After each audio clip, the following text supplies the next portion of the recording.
After the European central bank's display of masterly inaction, can we expect more of the same from the Bank of England next week? Well, investors will be looking at that and other stories, and Pete and Nina are here to discuss them. Nina, Bank of England, it's announcing its interest rate move out of sync with the ECB this month. What do you expect? Well, we're not expecting much action there either. I mean, the ECB stood pat on rates, and the BOE is expected to do the same next week, and also to leave its QE programme on hold. The unemployment rate remains at 7.2%, which is above that 7% target that the threshold that the MPC introduced.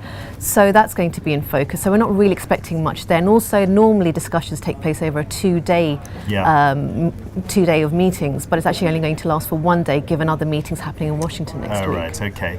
But the debate is growing, isn't it? It's important to know that they are in different places, the Bank of England and the ECB. It's true that the unemployment rate is still above that initial threshold that Mark Carney came out with, the governor of the Bank of England. But the unemployment is falling in the UK. Inflation's, it's below the 2% level, but it's not at the sort of dirt bottom level that we're seeing in Europe. So the talk is about rate hikes when they occur. Yes. Not yet, obviously, but... Whereas in Europe, we're talking about maybe rate cuts. Exactly. Okay. Data-wise, next week, a bit thin, but we've got some industrial production figures, that's right? Industrial production in Germany and the UK, yes. Yep. In Germany, we're looking for a little tick higher.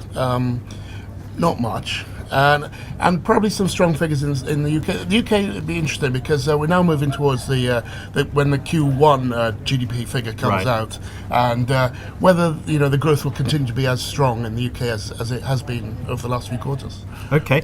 Over in Washington, the spring meetings of the IMF and the World Bank. What will you be looking out for there, Nina? Well, the IMF has been very vocal about what it thinks the ECB should do, and that is to cut rates and ease policy further, which obviously they didn't do this week. So that will likely cause a lot of discussion at the meetings next week, given that there's going to be so many central World Banks. It's really a jamboree, isn't it, for central bankers and policymakers? Yes, and the IMF also said that it sees continued tapering at the Fed, creating further market volatility as well. So that will also draw some attention. So there'll be a lot of discussion around central bank policy and also strategies for growth. Okay, we'll get some more clues as to the Fed's thinking as well next week, won't we? Because the minutes of their latest meeting come out. That's right. Janet Yellen caused a bit of a stir in the markets when she mentioned 6 months as a sort of time period after the Fed stopped their tapering program for when people should maybe start looking for them to hike rates. She may want to sort of tone down the language a little bit more when these minutes come out next week. Okay, and a famous name from the UK High Street reports next week. Tell us about that, Nina. Marks and Spencer are out with their 4Q trading update, and interestingly, only a few days ago they had their investor event in Paris, where they set out their international ambitions, especially in food.